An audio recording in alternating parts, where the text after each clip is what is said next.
নমস্কার প্রিয় দর্শক বন্ধুরা, আমি আপনাদের অ্যাডভাইজার ফ্রেন্ড অঙ্কন। সর্বপ্রথম অ্যাস্ট্রো অ্যাডভাইজার চ্যানেলে আপনাদেরকে জানাই স্বাগতম। আজকে আমরা আলোচনা করব দেবগুরু বৃহস্পতি তার উচ্চ রাশি কর্কটে গোচর আসার ক্ষেত্রে বা তার ফলে ধনু লগ্ন ধনু রাশির জীবনে কি কি পরিবর্তন আসতে চলেছে। হ্যাঁ, অবশ্যই বিষয়টাকে আমি পরিবর্তন হিসাবেই ব্যাখ্যা করব। তার কারণ আপনারা হয়তো কম বেশি অনেকেই জানেন যে ধনু লগ্ন বা ধনু রাশির স্বয়ং অধিপতি হয় দেবগুরু বৃহস্পতি, এবং সেই ঘরের অধিপতি হয়ে যখন অষ্টম স্থানে উচ্চ হয় সেই গ্রহটি, অতএব সেই সকল মানুষদের যাদের ধনু লগ্ন ধনু রাশি, যখনই দেবগুরু বৃহস্পতি অষ্টমে তাদের গোচর আসে বা যে সকল মানুষ অষ্টমে দেবগুরু বৃহস্পতিকে নিয়ে জন্মগ্রহণ করেছে তাদের জীবনে অনেক কিছু পরিবর্তন এসেছে জীবনে চলার সাথে সাথে। তো অ্যাকচুয়াল বিষয়টা কখনোই এটা নয় যে ধনু লগ্ন সাপেক্ষে অষ্টমে বৃহস্পতিদেব গোচরে আসছে মানেই পুরো বিষয়টাই নেগেটিভ হয়ে গেল। মেনে নিচ্ছি অষ্টম ঘর মারক ঘর হয়, কিন্তু একটা বিষয় বুঝতে হবে, অষ্টম ঘর কিন্তু আয়ুরও ঘর হয়।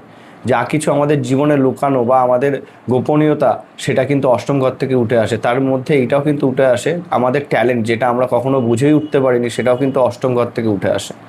তো অতএব এই সময়টা পূর্ণরূপে কখনোই নেগেটিভ নয়। নিজেদেরকে চেনার সময়, নিজের ট্যালেন্টকে খুঁজে নেওয়ার সময় কিন্তু এইটা। সেই বিষয়টা নিয়ে আজকে আমাদের আলোচনা হবে। তো ভিডিও শুরু করবার পূর্বে আপনাদের কাছে একটাই অনুরোধ, আপনাদের যাদের আমার ভিডিও ভালো লাগছে তারা অবশ্যই চ্যানেলটিকে সাবস্ক্রাইব করুন, এবং যারা আমার সাথে যোগাযোগ করতে চাইছেন স্ক্রিনে দেওয়া নাম্বারে হোয়াটসঅ্যাপ মেসেজের মাধ্যমে যোগাযোগ করতে পারেন। তো আসুন শুরু করা যাক।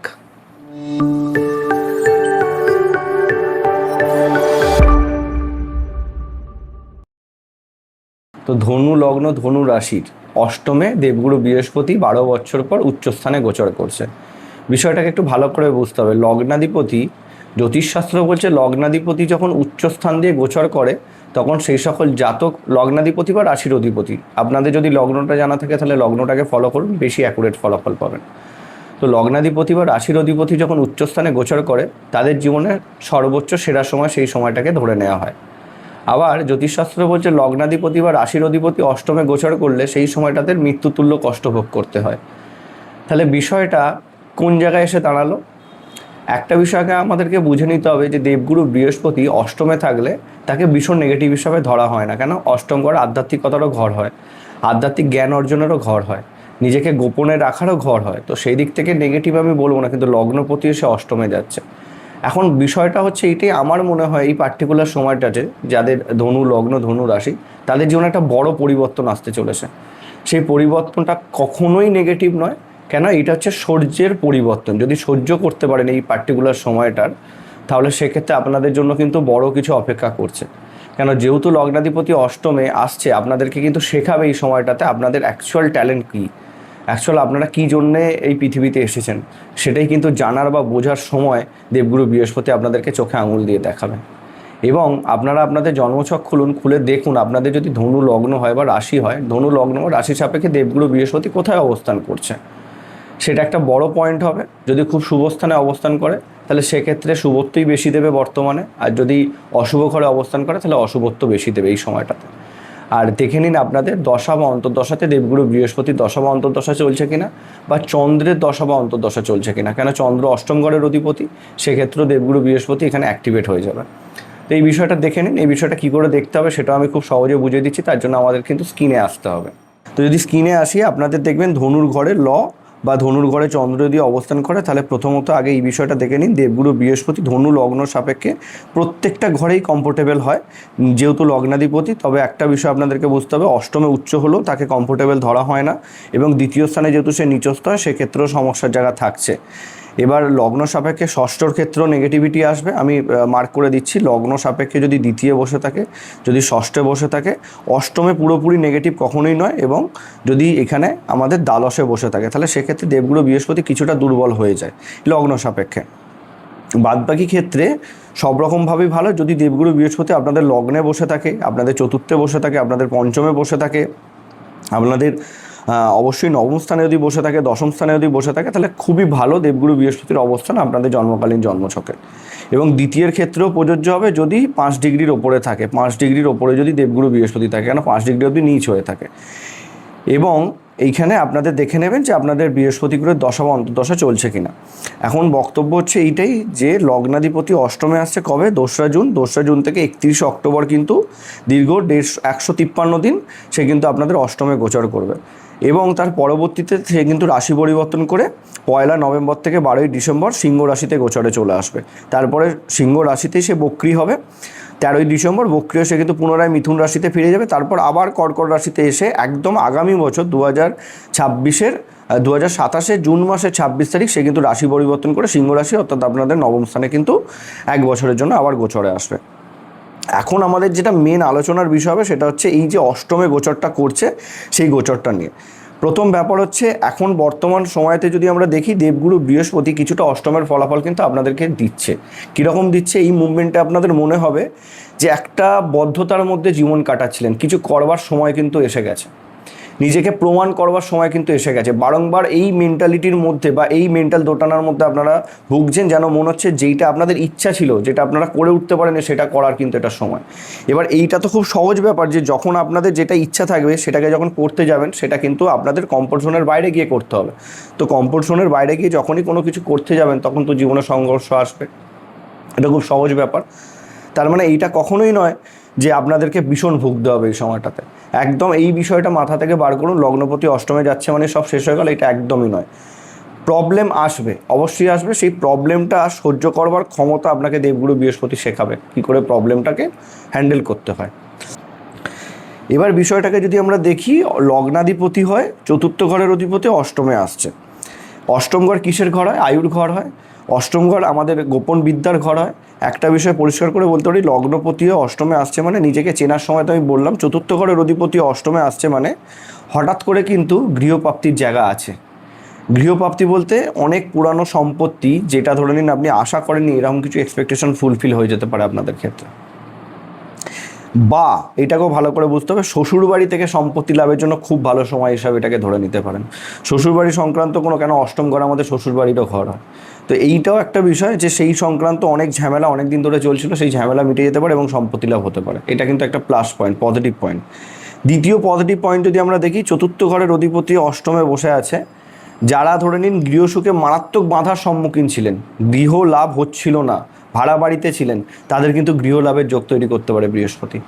কেননা দেখুন, ভাড়া বাড়িতে আছেন মানে জীবনে সংঘর্ষ করতে হয়েছে আপনাকে। এখন চতুর্থপতি অষ্টমে আসছে মানে সেই সংঘর্ষ মেটার সময়, কিন্তু সেই সংঘর্ষ মেটাতে গেলে আপনাকে অনেক বড় চাপ নিতে হবে, ঋণ নিতে হবে। সেই ঋণ কিন্তু খুব সহজেই সময় পেয়ে যাবেন। এটা দ্বিতীয় পয়েন্ট। যদি আমরা দেখি, যারা ধরে নিন টেকনিক্যাল কর্মের সাথে যুক্ত আছেন, যারা ধরে নিন লাইফ ইন্স্যুরেন্স কোম্পানি, বিমা কোম্পানির কর্মের সাথে যুক্ত আছেন, যারা সাংবাদিকতার কর্মের সাথে যুক্ত আছেন, যারা রিসার্চ করছেন, যারা রিস্ক নিয়ে কাজ করছেন, তাদের ক্ষেত্রে শেয়ার মার্কেট স্টক মার্কেটের সাথে যুক্ত আছেন, তাদের ক্ষেত্রেও দেবগুরু বৃহস্পতির এই গোচর কিন্তু ভীষণ ভালো, রিস্ক নিতে সাপোর্ট করবে আপনাদেরকে এই পার্টিকুলার সময়টাতে। এছাড়াও যদি আমরা দেখি, চতুর্থ ঘর থেকে আমাদের মাতৃসুখ দেখা হয়। চতুর্থ ঘরের অধিপতি অষ্টমে গোচরে আসছে। মায়ের হেলথ নিয়ে কিছুটা সমস্যার জায়গা আসবে, কিন্তু মানসিকভাবে মা ভীষণ স্ট্রং থাকবে এই পার্টিকুলার সময়টাতে। মায়ের থেকে ভালো রকম সাপোর্ট আপনারা এই সময়টাতে পাবেন, কেননা দেবগুরু বৃহস্পতির দৃষ্টিও কিন্তু চতুর্থ স্থানে পড়ছে।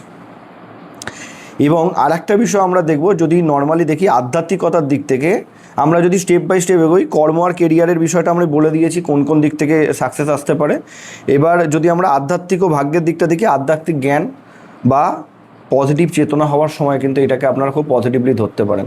কেন? নিজের মধ্যে থেকে নিজেকে খুঁজে নিতে গেলে আপনাদেরকে একা থাকতে হবে এই সময়টাতে, ভীষণ একাকিত্বের মধ্যে পড়বেন, কিন্তু সেই একাকিত্ব আপনাদেরকে কখনো ভয় দেখাবে না। এটা একটা বিষয় মাথায় রাখতে হবে। সাকসেস আসবে এই সময়টাতে, কিন্তু সাকসেসটা ফুলে ফেপে আসবে না, গোপনীয়তার সাথে আসবে। যে এইরকম কিছু এক্সপেকটেশন ফুলফিল হবে যেটা আশা করেনি, কিন্তু সেটা আপনি কখনোই সবার সাথে শেয়ার করবেন না, আর এইরকমভাবেই সাকসেসটা আসবে। সেই জায়গা থেকে যদি আমরা দেখি, অষ্টমে দেবগুরু বৃহস্পতি, এই সময়টাতে আপনাদের সব থেকে বেশি করে যেটা করতে হবে, গোপনীয়তা মেনটেন করতে হবে। সমস্যা হলেও সেটা মানুষের সাথে শেয়ার করবেন না, আর ভালো হলেও সেটা মানুষের সাথে শেয়ার করবেন না, সে যাই হোক না কেন। তাতে কিন্তু আপনারা খুব পজিটিভ ইম্প্যাক্ট পাবেন। প্রথম দিকটাতে ডিপ্রেশনের জায়গা আসবে, তবে নেগেটিভ নয়, ভাগ্যের সাপোর্টও পাবেন আপনারা। বিবাহ সম্পর্কের ক্ষেত্রে যদি দেখি, ভীষণ কিছু নেগেটিভ নয়। শ্বশুরবাড়ির সাথে যদি কোনো সমস্যা চলে থাকে তাহলে সেই সমস্যা কেটে যেতে চলেছে। দাম্পত্য জীবনের ক্ষেত্রেও ভীষণ কিছু নেগেটিভিটি নেই, এটাও নিশ্চিন্তে থাকতে পারেন। সম্পর্কের ক্ষেত্রে পুরানো প্রেম ফিরে আসার চান্সেস থাকতে পারে, 100% চান্স থাকতে পারে। আর নতুন প্রেমে যদি সমস্যা চলে থাকে বা পুরনো প্রেমের সাথেই যদি সমস্যা চলে থাকে, সেই সমস্যাও কিন্তু মিটে যেতে পারে, নেগেটিভলি নেওয়ার কোনো জায়গা নেই। শিক্ষার ক্ষেত্রে যারা রিসার্চের সাথে যুক্ত আছেন তাদের জন্য খুব ভালো। যারা ধরে নিন ফিনান্সের সাথে যুক্ত আছেন তাদের জন্য খুব ভালো, এবং যারা মেডিকেল পেশার সাথে যুক্ত আছেন বা মেডিকেল নিয়ে পড়াশোনা করছেন তাদের জন্য খুব ভালো। আচ্ছা, স্বাস্থ্যের ক্ষেত্রে যদি বিষয়টাকে আমরা বিবেচনা করি, যাদের দাঁতের সমস্যা আছে প্রবলেমে ফেলতে পারে এই সময়টাতে পার্টিকুলার।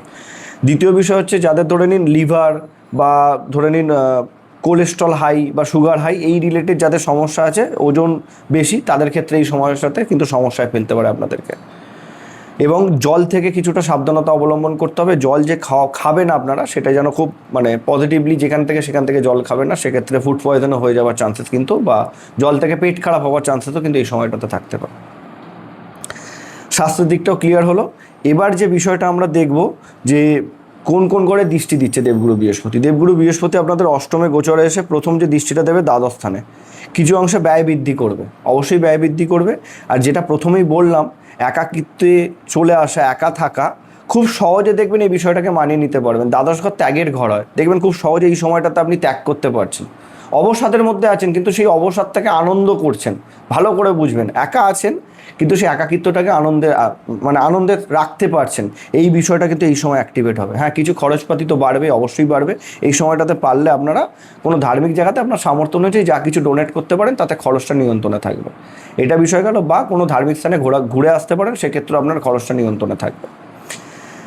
এইখানে তারপরে যে সপ্তম দৃষ্টি, পঞ্চম দৃষ্টি দ্বাদশ স্থানে, সপ্তম দৃষ্টি পড়বে আপনাদের দ্বিতীয় স্থানে। তো কথাবার্তার ক্ষেত্রে অবশ্যই পজিটিভিটি আসবে, আপনার কথাবার্তার মধ্যে স্থিতিশীলতা আসবে। এবং এইটাও একটা বিষয়, সম্পত্তি রিলেটেড বিষয়ে লাভের যোগ জন্মছকে আছে, আমি সেটা প্রথমেই বলেছি। দ্বিতীয় বিষয় হচ্ছে আপনাদের কুটুমদের সাথে সম্পর্ক মধুর হবে এবং তাদের থেকে একটা সাপোর্ট আপনারা আশা করবেন। যারা আপনার পেছনে অনেক কথা বলতো, যারা আপনাকে নিয়ে হয়তো বলতে পারেন সমালোচনা করতো, তাদের কিন্তু সাপোর্ট এই সময়টাতে আপনি পাবেন। আনএক্সপেক্টেড কিন্তু পাবেন, 100% বলে রাখছি, পাবেন, অসুবিধার জায়গা নেই। আর সম্পত্তি লাভের ক্ষেত্রেও বললাম, কথাবার্তা একটু চিন্তা ভাবনা করে বলতে হবে, তবে এইটাও নেগেটিভ কিছু নয়, কথাবার্তার মধ্যে স্থিতিশীলতা আসবে, অসুবিধা থাকছে না। এবং এইখানে আমরা যেটা দেখছি, নবম দৃষ্টি আপনাদের চতুর্থ স্থানে পড়বে, তাহলে গৃহ লাভের জায়গা থাকছে কিন্তু সংঘর্ষের মাধ্যমে থাকছে, মাতৃসুখের জায়গা থাকছে কিন্তু সংঘর্ষের মাধ্যমে থাকছে। মায়ের হেলথ নিয়ে অনেক দিন ধরে ভুগছেন, তার সঠিক ডাক্তার পাচ্ছেন না, মানছি এই ডাক্তারটার সাথে যোগাযোগ হয়ে হয়তো কিছু খরচ আপনার বৃদ্ধি পেয়েছে, কিন্তু যেই রোগটা সলিউশন খুঁজে পাচ্ছিল সেই রোগটা সলিউশন খুঁজে পেয়ে যাবেন, এরকম একটা জায়গা। অনেকদিন ধরে বাড়ি করতে চাইছিলেন বা বাড়ি কিনতে চাইছিলেন বা ফ্ল্যাট কিনতে চাইছিলেন, তার জন্য সময়টা কিন্তু খুব ভালো, অসুবিধার জায়গা নেই। সবটা নেগেটিভলি নেবেন না। হ্যাঁ, কিছুটা আপস অ্যান্ড ডাউনস থাকবে, নিজেকে বুঝতে হবে, নিজেকে জানতে হবে, আর সব থেকে বড় ব্যাপার গোপনীয়তা মেনটেন করতে হবে। কোন কোন দিক থেকে সতর্ক থাকবেন, যদি সতর্কের দিকে আমরা চলে আসি, বিষয়টা হচ্ছে নিজেকে লো ফিল করলে হবে না। প্রথম ব্যাপার, মনকে যদি দুর্বল করে ফেলেন তাহলে এমনি যে কোনো সমস্যা খুব সহজে দিয়ে দেবে। সাবধানে গাড়ি ঘোড়া চালাতে হবে, কেননা অষ্টমে বৃহস্পতি গোচর করছে, পায়ে চোটাঘাত লাগার চান্সেস থাকতে পারে। একটু খাওয়া দাওয়ার ওপর নিয়ন্ত্রণ 100% করতে হবে, কেন দ্বিতীয় স্থানে যেহেতু বৃহস্পতি দৃষ্টি দিচ্ছে, মিষ্টি জাতীয় খাবার থেকে একটুখানি বেঁচে থাকবেন এই সময়টাতে পার্টিকুলারলি।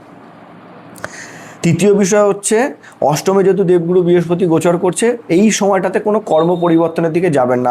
আমি আপনাদেরকে বলে রাখছি, একদম পারফেক্টলি সময় 14ই জুলাই থেকে 15ই আগস্ট অবধি, এই সময়টাতে কিন্তু দেবগুরু বৃহস্পতি অস্তও থাকবে।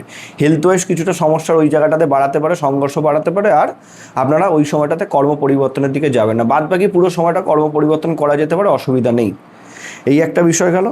আর যদি আমরা দেখি, সব থেকে বেসিক্যালি খরচটাকে একটু নিয়ন্ত্রণ করে চলতে হবে, সুখ সুবিধার জন্য খরচ বেড়ে যেতে পারে এই সময়টাতে, এই বিষয়টাকে মেনটেন করতে হবে। আর শ্বশুরবাড়ি রিলেটেড কিছু দায়িত্ব কর্তব্য আসবে, সেটা সহজে মেনে নেবেন এবং সেটা করবেন, না হলে ভবিষ্যতে আপনার দাম্পত্য জীবনে সমস্যা আসতে পারে।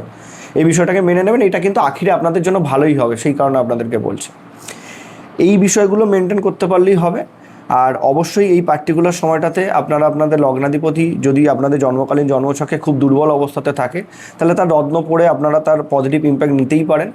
আর যদি আপনার এই জন্মছক না দেখা থাকে, তাহলে সেক্ষেত্রে আপনারা দেবগুরু বৃহস্পতির প্রণাম মন্ত্র এই সময়টাতে রেগুলার 108 বার পাঠ করতে পারেন। রেগুলার ভগবান শ্রীকৃষ্ণের অষ্টতর শতনাম পাঠ করতে পারেন বা শুনতেও পারেন, সেটা আপনাদের জন্য ভালো হবে। এবং বৃহস্পতিবার হলুদ ফুল দিয়ে বাড়িতে যদি ভগবান নারায়ণ থাকে তাকে পুজো দিন, সেক্ষেত্রেও খুব ভালো যাবে আপনাদের ক্ষেত্রে। তো এই ছিল আজকে আমাদের বৃহস্পতির কর্কট রাশিতে গোচর নিয়ে আলোচনা। দেখা হচ্ছে পরবর্তী ভিডিওতে। নমস্কার।